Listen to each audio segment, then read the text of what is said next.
They heard it before they understood what it meant. The sound was wrong. Not the irregular boom of naval guns trading salvos in the darkness. Not the deliberate firing patterns they had trained for and executed successfully in previous night engagements. This was different. This was a sustained roar, like thunder that refused to end, punctuated by the whistle of incoming shells at intervals so short they seemed to overlap. On the bridge of the Japanese destroyer Ayanami, Commander Sato Masayoshi checked his watch in the red glow of the combat lighting. It was just past 11:45 on the night of November 13, 1942. His ship was part of a force steaming south through Iron Bottom's sound-off Guadalcanal, executing what should have been a routine mission. The Japanese Navy owned the night in these waters. They had proven it repeatedly. But now, somewhere in the darkness ahead, an American destroyer was firing its main battery at a rate that seemed mechanically impossible. If you're enjoying this deep dive into the story, hit the subscribe button and let us know in the comments from where in the world you are watching from today. Sato counted the impacts. Shells were striking the water around his formation with terrifying frequency. Not the deliberate ranging shots followed by corrections that characterized normal naval gunnery. These were continuous, systematic, shells arriving every 3 seconds, then every 2.5 seconds. His optical rangefinder operator, one of the finest in the fleet, called out estimates. The American destroyer was firing from approximately 12,000 meters, beyond the range where visual fire control should be effective in darkness. Yet the shells kept coming with mechanical precision, walking toward Ayanami's position with each salvo. The executive officer, standing beside Sato, voiced what they were both thinking. "Commander, their rate of fire. It cannot be sustained. They must be firing all their guns simultaneously." But Sato knew destroyer armament. He knew the Americans had 5-inch guns, similar to Japan's own weapons. He knew that even firing all guns together, no destroyer could maintain this tempo. What they were experiencing suggested something else entirely. Something that contradicted everything the Imperial Navy had believed about American gunnery capabilities. The Americans were maintaining a rate of fire that exceeded what Japanese doctrine considered possible for naval rifles of that caliber. Within minutes, shells found their mark. Ayanami shuddered as a 5-inch round penetrated her forward superstructure. Then another. Then 3 more in rapid succession. The ship's damage control team scrambled, but the hits kept coming. This was not the exchange of fire between equals that Japanese destroyer commanders had trained for. This was systematic destruction delivered at a pace that prevented effective response. The question that would haunt Japanese naval commanders for the remainder of the war began forming in Sato's mind as his ship took on water and listed to port. How are the Americans doing this? How are they maintaining fire rates that seem to violate the physical limitations of naval gunnery? And more troubling still, if this represented standard American capability, what did it mean for Japan's carefully developed night fighting doctrine that had delivered victory after victory in these same waters? To understand the shock Japanese commanders experienced, one must first understand what they believed about naval gunnery and why those beliefs seemed justified by years of success. The Imperial Japanese Navy entered the Pacific War with the most sophisticated night fighting doctrine of any navy in the world. This was not accident or coincidence. It was the product of 2 decades of deliberate development, intensive training, and careful tactical planning. Japanese naval strategists, studying the lessons of World War I and anticipating future conflict with the United States, had made a calculated decision. They could not match American industrial capacity in a ship-for-ship building race. But they could develop tactical advantages that would allow Japanese forces to defeat larger enemy fleets through superior training and execution. Night combat became the cornerstone of this strategy. Japanese destroyers and cruisers trained relentlessly in night operations. Crews practiced in darkness until they could execute complex maneuvers without visual signals. Lookouts developed exceptional night vision through diet modification and training regimens. The Navy invested heavily in optical equipment, producing binoculars and rangefinders of extraordinary quality. Japanese optics, manufactured by companies like Nippon Kagaku, which would later become Nikon, were among the finest in the world. In darkness, with properly trained observers using these instruments, Japanese ships could detect and engage enemies that could not yet see them. The tactical doctrine built on this optical advantage was elegant and proven. Japanese destroyers would approach at high speed, using darkness as concealment. Superior optics would detect the enemy first. The destroyers would launch their torpedoes, the Type 93 Long Lance, from ranges where American ships could not yet return fire effectively. These oxygen-powered torpedoes were themselves technological marvels, capable of reaching 49 knots and traveling over 20 nautical miles, far exceeding anything in Western navies. After launching torpedoes, destroyers would close for gun action if necessary. But by then the enemy would already be devastated by torpedo hits. This doctrine had worked brilliantly in the war's opening months. At the Battle of the Java Sea in February 1942, Japanese destroyers and cruisers had destroyed an Allied force without losing a single ship. The night actions around Guadalcanal in August and September 1942 had demonstrated Japanese superiority repeatedly. At the Battle of Savo Island on August 9, 1942, Japanese cruisers had achieved what many historians would call the worst defeat in United States Navy history, sinking 4 Allied heavy cruisers in less than an hour of nighttime combat. The Americans never effectively returned fire. They barely knew what hit them. Japanese destroyer commanders had every reason for confidence. Their ships were well designed and well built. The Fubuki-class destroyers, which entered service in the late 1920s, had revolutionized destroyer design worldwide. They were large, heavily armed, and fast. The Kajira-class and Yugimo-class destroyers that followed were refinements of this successful design. A typical Japanese fleet destroyer of 1942 displaced approximately 2,000 tons, could reach 35 knots, and carried 6 5-inch guns and 3 twin turrets plus 8 24-inch torpedo tubes for the deadly Long Lance. The 5-inch guns themselves, Type 3 or Type 88 variants depending on the ship class, were reliable weapons. The Type 88 fired a 50-pound projectile to a maximum range of approximately 19,000 meters. Gun crews could maintain a rate of fire between 8 and 10 rounds per minute under ideal conditions, though sustained fire in combat typically averaged 6 to 8 rounds per minute. This was considered adequate. Japanese doctrine emphasized accurate fire over volume. Better to place fewer shells precisely than to waste ammunition with rapid but inaccurate shooting. The guns had trained crews who had practiced their craft for years. Loading was manual, requiring precise choreography between the gun captain, the loader, and the rammer. Each round had to be lifted from the magazine hoist, positioned, rammed home, and then the breech closed before firing. The process took between 6 and 7 seconds when executed properly. This limited the practical rate of fire, but Japanese gunners accepted this as the natural limitation of naval rifles of this caliber. Fire control in the Japanese Navy represented the culmination of human skill and optical precision. The Type 94 Director, mounted high on the ship's superstructure, housed sophisticated range-finding equipment and calculating mechanisms. Trained operators would track the target through high-quality optics, determine range using a coincidence rangefinder with a baseline of several meters, and input data into mechanical calculators that accounted for own ship motion, target motion, range, and ballistic characteristics of the ammunition. The human element was paramount. Japanese fire control depended on the skill of the director operator, the rangefinder operator, and the plot team. These men trained together for months, developing an intuitive understanding of how to track targets and predict their movements. In night actions, they relied on visual acquisition, their superior optics, and their training. They were very good at their jobs. The early war victories proved this beyond question. What Japanese commanders did not fully appreciate in late 1942 was that the nature of naval gunnery was changing in ways that would make traditional skills less relevant. The Americans were fighting a different kind of war, one where industrial capacity and technological innovation would matter more than training and tradition. The Type 94 Director and its successors represented the peak of optical fire control. But optical fire control, no matter how refined, had inherent limitations. It required visual contact with the target. It depended on human judgment to estimate range and bearing.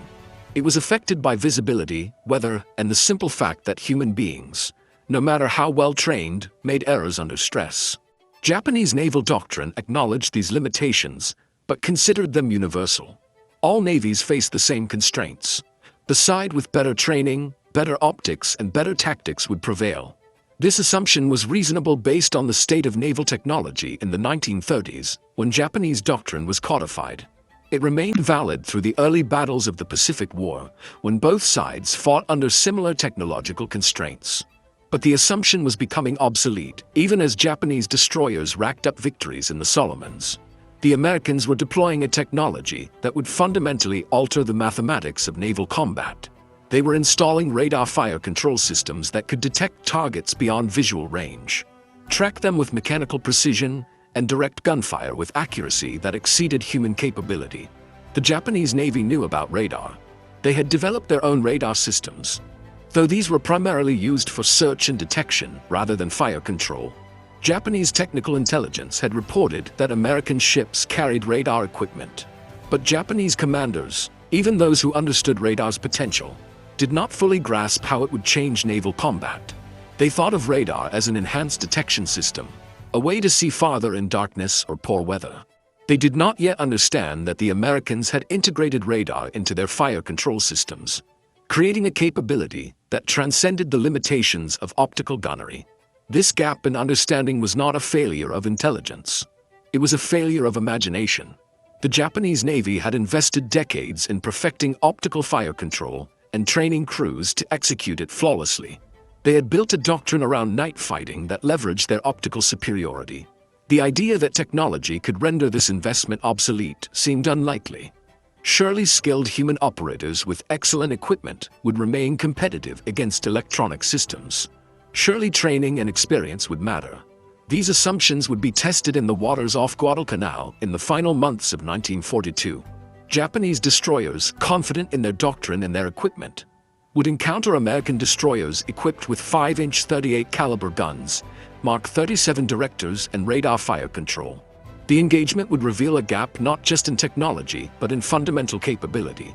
A gap that would shock Japanese commanders and force a painful re-evaluation of their Navy's tactical doctrine.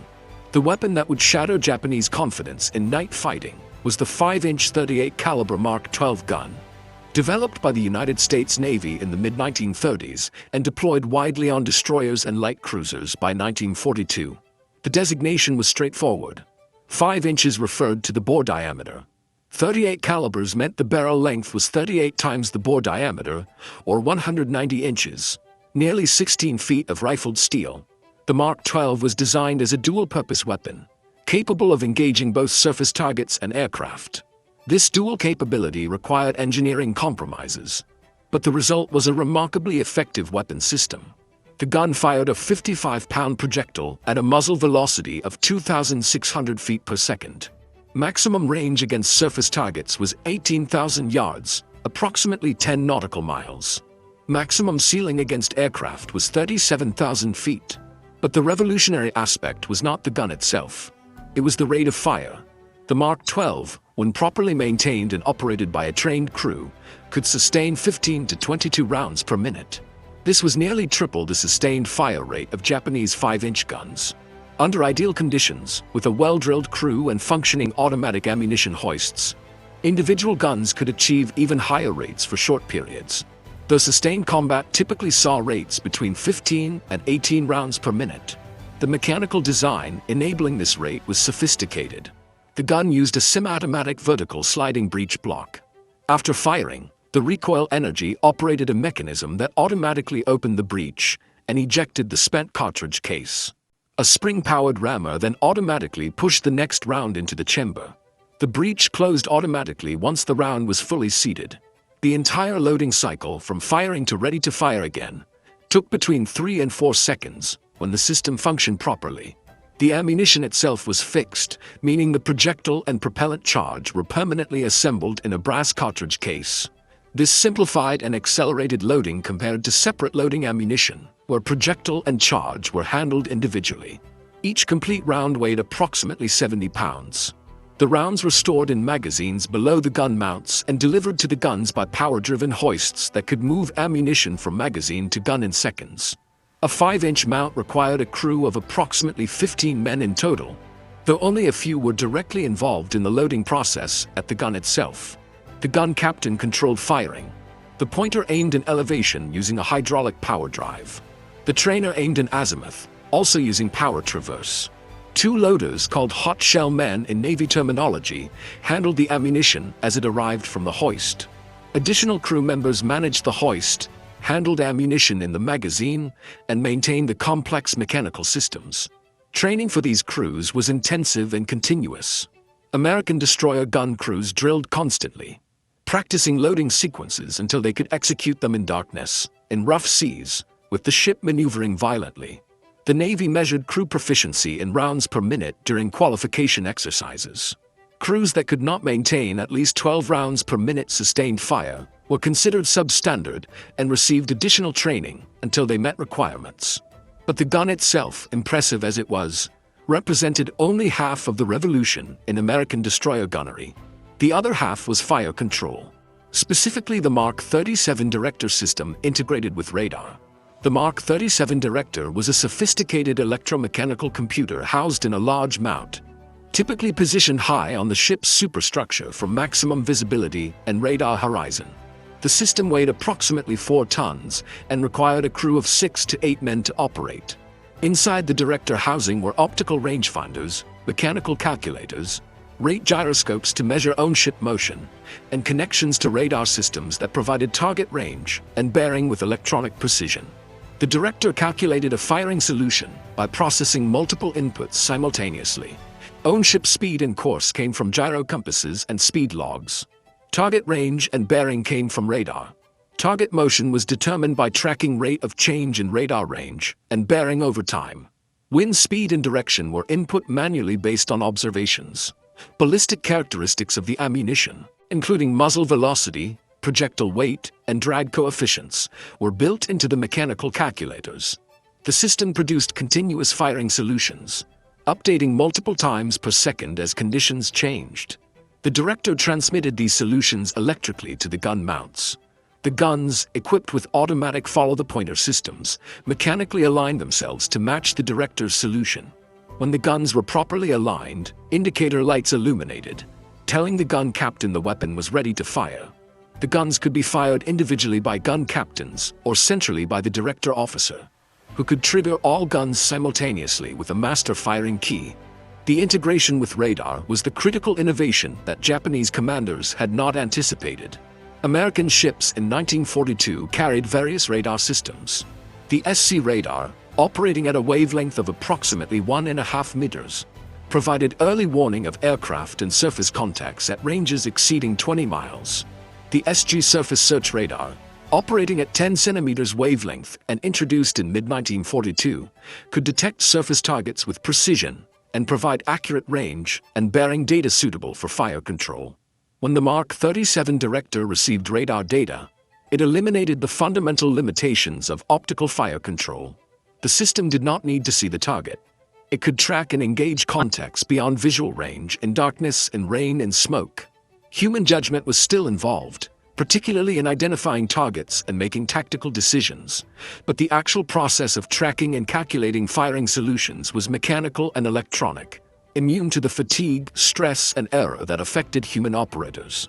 The naval battle of Guadalcanal, fought over 3 nights in mid-November 1942, would provide Japanese commanders with their first full understanding of what American radar-directed gunfire meant in practical terms. On the night of November 12th to 13th, a Japanese force including the battleships Hai and Kirishima, supported by cruisers and destroyers, approached Guadalcanal to bombard Henderson Field. The Americans, alerted by coast watchers and reconnaissance, dispatched a force of cruisers and destroyers to intercept. The resulting night action was chaotic and brutal. Ships on both sides were damaged or sunk in close-range fighting where optical fire control still functioned, and where Japanese advantages in night fighting training were relevant. But 2 nights later, on November 14th to 15th, the dynamics changed. The Japanese dispatched another force, this time centered on the battleship Kirishima with 4 destroyers and escort, including Ayanami, Uranami, Shikanami, and Samidare. Their mission was to bombard Henderson Field and destroy the American airstrip that was causing such disruption to Japanese operations. The Americans met them with Task Force 64, commanded by Rear Admiral Willis Lee aboard the battleship USS Washington, with the battleship South Dakota and 4 destroyers in company. The American destroyers were Walk, Benham, Preston, and Gwen. These were not the newest Fletcher-class destroyers, which were just entering service, but older vessels.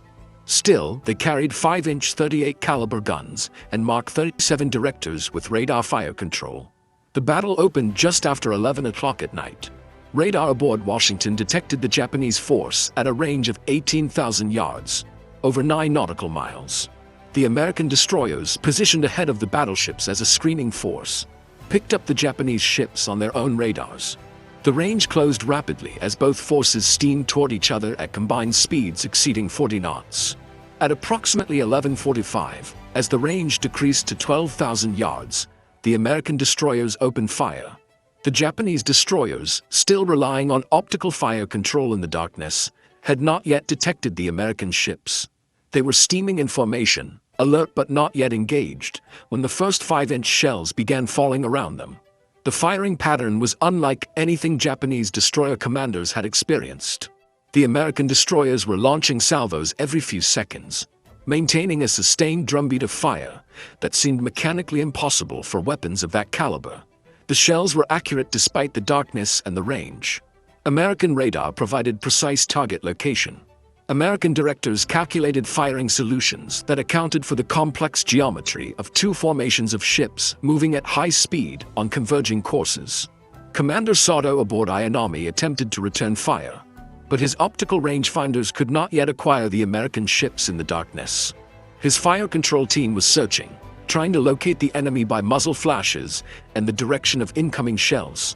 While they searched, the American ships continued firing with devastating effect. Preston, one of the American destroyers, engaged multiple targets. Her 5 guns maintained fire rates approaching 18 rounds per minute per gun, nearly 90 shells per minute from the ship as a whole. The ammunition hoists worked smoothly, delivering rounds from the magazines to the guns in continuous rhythm. The gun crews, drilled and practiced, loaded and fired with mechanical precision. The Mark 37 director, fed with radar data, tracked targets and calculated firing solutions faster than human operators could manually compute them. Japanese destroyers maneuvered desperately, trying to throw off the incoming fire while attempting to locate and engage their tormentors. Ayanami turned hard to port, her commander hoping to close the range and bring his torpedoes into play. But the American fire followed her through the turn. Shells struck her superstructure, penetrated her hull, destroyed her fire control equipment. Within minutes, she was crippled, dead in the water, fires burning throughout her length. The sustained rate of fire was what shocked the Japanese commanders who survived. Individual ships in the American destroyer force were firing more shells in a single minute than Japanese destroyers could fire in 3 or 4 minutes. The mathematics were overwhelming. A Japanese destroyer with 6 5-inch guns, achieving 8 rounds per minute per gun in ideal conditions, could fire 48 rounds per minute from the entire ship. In practice, sustained fire was closer to 36 to 40 rounds per minute. An American destroyer with 5 guns achieving 15 to 18 rounds per minute per gun sustained fire could deliver 75 to 90 rounds per minute. The American ship had 1 fewer gun, but more than double the total output. Over the course of a 5-minute engagement, the American destroyer would fire 400 to 450 rounds, while the Japanese destroyer fired perhaps 200 rounds, assuming both survived that long. The disparity in fire volume was compounded by the disparity in accuracy. Japanese optical fire control in darkness required visual contact with the target, estimation of range, calculation of target motion, and manual input of these values into fire control calculators. Each step introduced potential error. Range estimation by optical means could be off by hundreds of yards. Target motion estimates were educated guesses based on visual observation of the target's bow wave and wake. The calculations themselves, while performed by trained specialists, took time and were subject to human error under combat stress. American radar fire control eliminated most of these error sources. Radar provided precise range, updated multiple times per second. Radar tracking provided accurate target bearing, and, by measuring rate of change in range, target speed and course, the mechanical calculators in the Mark 37 director processed this data without the delays inherent in manual calculation. The entire system operated faster and more accurately than the best human operators could achieve. If you find the story engaging, please take a moment to subscribe and enable notifications. It helps us continue producing in-depth content like this. The psychological impact on Japanese survivors was profound and immediate. Officers rescued from Ayanami after she sank described the experience to intelligence officers during debriefings. They spoke of the helplessness of being under sustained, accurate fire from an enemy they could not see and could not effectively engage. They described the terror of watching shells arrive with metronomic regularity, knowing that their own fire control teams were still searching for targets while the Americans were already destroying their ships. One Japanese officer, a gunnery specialist who survived the sinking of his destroyer, later wrote in a report that was captured and translated by American intelligence. His words, stripped of military formality by the stress and horror of his experience, conveyed the shock clearly. He stated that the American ships must have had some form of advanced fire control that did not require visual acquisition. He noted that the rate of fire was sustained throughout the engagement, not slacking even as the range changed and ships maneuvered. He concluded that Japanese destroyers, with their current equipment and doctrine, could not compete in night surface actions against American forces equipped with whatever technology was producing these results. Other Japanese reports from subsequent engagements reinforced this assessment. At the Battle of Empress Augusta Bay on November 2, 1943, Japanese cruisers and destroyers encountered American forces that immediately opened accurate fire using radar fire control. The Japanese force, despite numerical parity and the advantage of initiating the engagement, was driven off after losing a cruiser and destroyer to the sustained American gunfire. At the Battle of Cape St. George on November 25, 1943, American destroyers intercepted a Japanese destroyer force in darkness. The Americans, using radar to track the Japanese ships and coordinate their attack, achieved complete surprise. The engagement lasted less than 30 minutes. The Americans sank 3 Japanese destroyers without sustaining significant damage. Japanese survivors reported that they had barely begun returning fire when their ships were already crippled by the volume and accuracy of American shells. Japanese naval intelligence compiled these reports and attempted to understand what was happening. They knew the Americans had radar. Japanese ships had encountered American radar-equipped aircraft and surface vessels. But the integration of radar with fire control, the creation of a system that could deliver sustained, accurate fire without visual contact, represented a capability gap that Japanese technology could not immediately close. The Japanese Navy attempted responses. They developed their own fire control radars. Though these entered service in limited numbers and never achieved the reliability or precision of American systems, they modified tactics, attempting to close ranges rapidly where visual fire control would still function and where their superior torpedoes might provide an advantage. They emphasized submarine and air attacks against American surface forces, trying to avoid surface engagements where the technological disparity was most apparent. But these were adaptations to a reality they could not change. American destroyers, equipped with 5-inch .38 caliber guns and radar fire control, had fundamentally altered the balance of naval surface combat in the Pacific. The night fighting advantage that Japan had cultivated for 2 decades, the optical superiority and crew training that had delivered victories at Savo Island in Java Sea, was rendered largely irrelevant by technology that allowed American ships to see, track, and engage targets that remained invisible to Japanese optical instruments. The realization that American destroyers could deliver sustained radar-directed fire at rates exceeding 20 rounds per minute per gun forced a comprehensive re-evaluation of Japanese destroyer doctrine.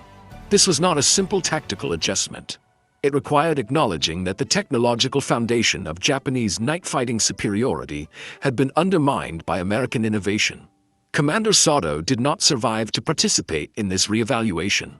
Ayanami sank in the early morning hours of November 15, 1942, taking most of her crew with her. Sato was among those lost.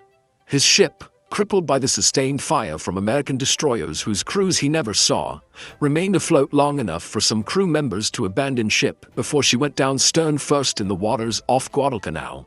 The survivors were rescued by other Japanese destroyers withdrawing from the battle area. Their reports, compiled and forwarded to naval headquarters, contributed to a growing understanding that something fundamental had changed in naval surface combat. Japanese destroyer commanders who survived encounters with radar-directed American gunfire returned with consistent observations. The Americans could engage at night with accuracy comparable to daylight gunnery. They maintained rates of fire that seemed to violate mechanical limitations. They could track multiple targets simultaneously and shift fire between them with minimal delay. Most critically, they could do all of this while Japanese ships were still searching for targets with optical equipment. The Japanese Navy's response evolved through several phases, each representing an attempt to adapt to realities they could not change. Initially, tactical modifications emphasized rapid closing of ranges to bring torpedo armament into play before American gunnery could be fully effective.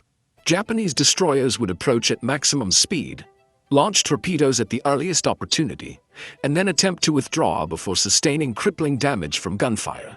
This worked occasionally, particularly when Japanese forces achieved surprise or when weather conditions limited American radar effectiveness. But it was a defensive adaptation, an acknowledgement that Japanese destroyers could no longer fight American destroyers on equal terms in night surface actions. Japanese naval engineers worked to develop fire control radar systems comparable to American equipment. The Type 22 radar, introduced in 1943, provided surface search capability and could theoretically be integrated with fire control systems. But production numbers were limited. Japanese industrial capacity, already strained by demands for aircraft, ships, and other weapons, could not mass-produce sophisticated electronic equipment at scales comparable to American production. Those radar sets that were produced often suffered reliability problems. Vacuum tubes failed in the humid tropical environment. Maintenance required specialized technicians who were in short supply. Ships equipped with radar frequently operated with the equipment non-functional due to parts shortages or technical failures. By 1944, Japanese destroyer doctrine had shifted fundamentally. Destroyers were no longer viewed primarily as offensive weapons for night surface combat. They became escort vessels, protecting convoys and larger warships from submarine and air attack. They were deployed in roles where their anti-aircraft armament and anti-submarine weapons were more relevant than their surface gunnery. When surface combat could not be avoided, destroyers relied on mass torpedo attacks launched from maximum range, accepting that few torpedoes would hit, but hoping that sheer volume might achieve some success. The doctrine that had delivered victories at Savo Island in Java Sea, the carefully cultivated night fighting capability that represented decades of training and tactical development, was essentially abandoned by late 1944. Japanese destroyers continued fighting, continued performing their missions with the courage and professionalism that characterized the Imperial Navy, but they fought knowing that in surface engagements against American destroyers equipped with radar fire control and high rate of fire guns, they were technologically outmatched. The human cost of this technological disparity was measured in ships sunk and lives lost. Japanese destroyer losses mounted steadily through 1943 and 1944. At the Battle of Vella Gulf in August 1943, American destroyers sank 3 Japanese destroyers in a night action lasting less than 30 minutes, sustaining no losses themselves. At the Battle of Vella La Vella in October 1943, radar-directed American gunfire damaged multiple Japanese destroyers before they could effectively return fire. At the Battle of Empress Augusta Bay, at Cape St. George, in dozens of smaller engagements throughout the Solomons and later in the Philippines, the pattern repeated.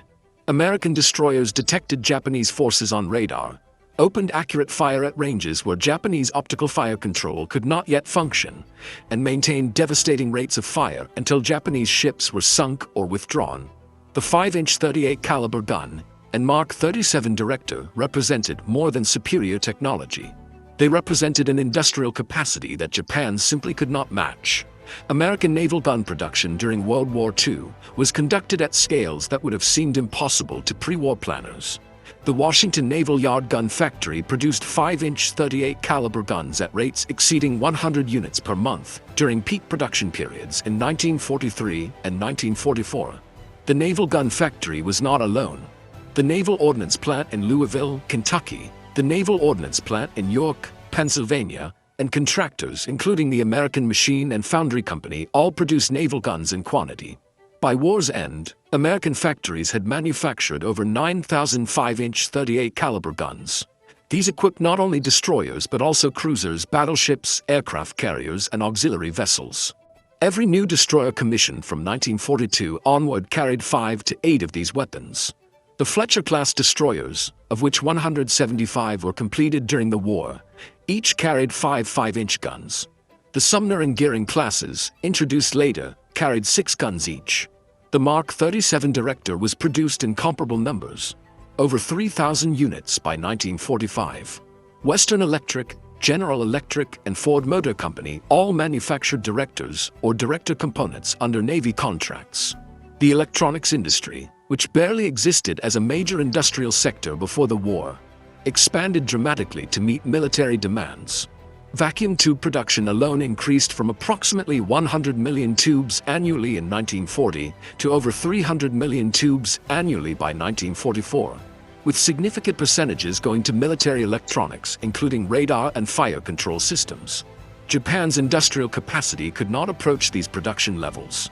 The entire Japanese electronics industry in 1941 was smaller than single American companies like General Electric or Westinghouse. Japanese vacuum tube production totaled approximately 20 million tubes annually, and military demands competed with civilian needs for this limited output.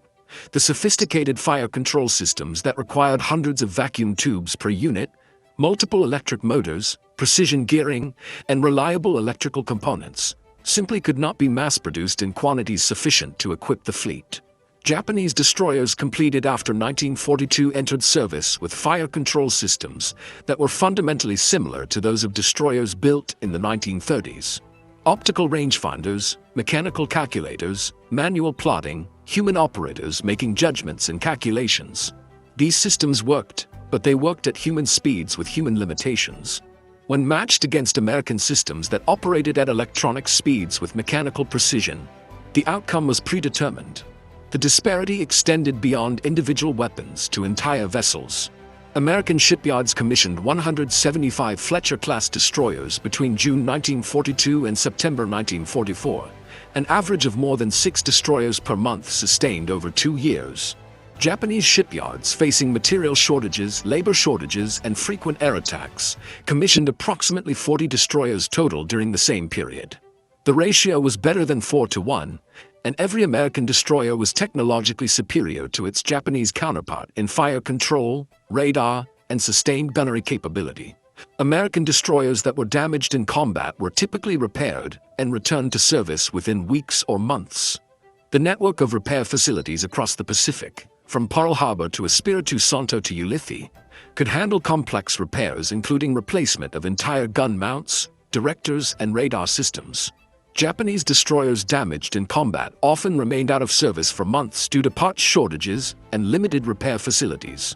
Ships damaged beyond the capacity of forward repair facilities had to return to Japan for repairs, taking them out of action for extended periods. The industrial war was being won as decisively as the shooting war, and the two were intimately connected. American technological superiority in radar fire control and high rate of fire guns was not simply a matter of better engineering. Though American engineers were undoubtedly skilled, it was a matter of industrial capacity to design, produce, install, and maintain complex systems in quantity across an entire fleet. Japan lacked this capacity and could not develop it while simultaneously fighting a multi-front war against opponents with superior resources. Part 9. The Cost of Truth. Final Reflections. The story of Japanese shock at American destroyer fire rates is ultimately a story about the collision between doctrine and technology, between what military leaders believed would work and what material reality dictated would work. Japanese naval commanders in 1942 had every reason for confidence. Their doctrine was sound, proven in combat against multiple opponents. Their training was intensive and effective. Their equipment, particularly their optical instruments and torpedo armament, was world-class. They had won victories that validated their approach to naval warfare. When Commander Sato sailed toward Guadalcanal that November night, he commanded a ship and crew that represented the culmination of 2 decades of tactical development and operational refinement. What Sato and commanders like him discovered was that doctrine and training, no matter how refined, could not overcome fundamental technological disadvantage. The Americans had developed and deployed systems that changed the nature of surface combat. Radar allowed engagement beyond visual range. Fire control computers calculated solutions faster and more accurately than human operators. High rate of fire guns, reliably fed by automatic ammunition hoists and operated by well-trained crews, delivered volumes of fire that overwhelmed opponents equipped with slower firing weapons. The sustained fire rate of 20-plus rounds per minute from American 5-inch guns was not propaganda or exaggeration. It was verified capability, demonstrated in combat, and confirmed by peacetime testing. American destroyer crews routinely achieved these rates in training exercises and sustained them in combat when ammunition supply and mechanical reliability permitted. The capability was real, built on solid engineering, and supported by industrial production at scales that Japan could not match. 4 Japanese destroyer crews who encountered this capability. The revelation was devastating on multiple levels. Professionally, it meant acknowledging that their carefully honed skills in night fighting were being defeated by technology rather than superior enemy seamanship. Psychologically, it meant confronting the reality that their navy, despite its proud traditions and early war victories, was being outpaced by American innovation and production.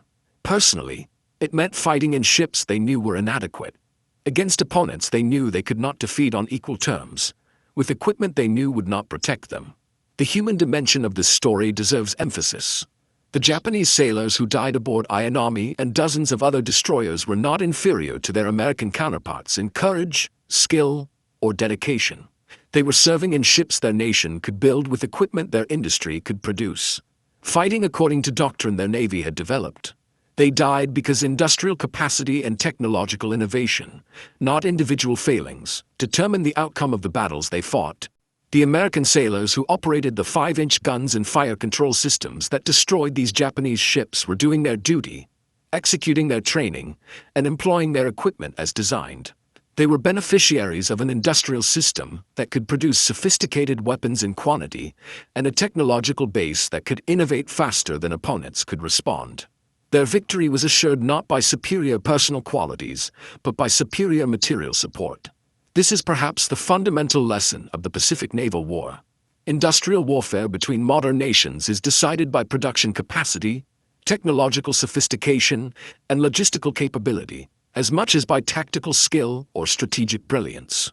Individual battles might be won by superior training or favorable circumstances, but campaigns and ultimately wars are won by the side that can build more ships, produce better weapons, and maintain fleets in action across vast distances for extended periods. The shock Japanese commanders felt when they first experienced sustained American destroyer gunfire was the shock of recognizing this reality.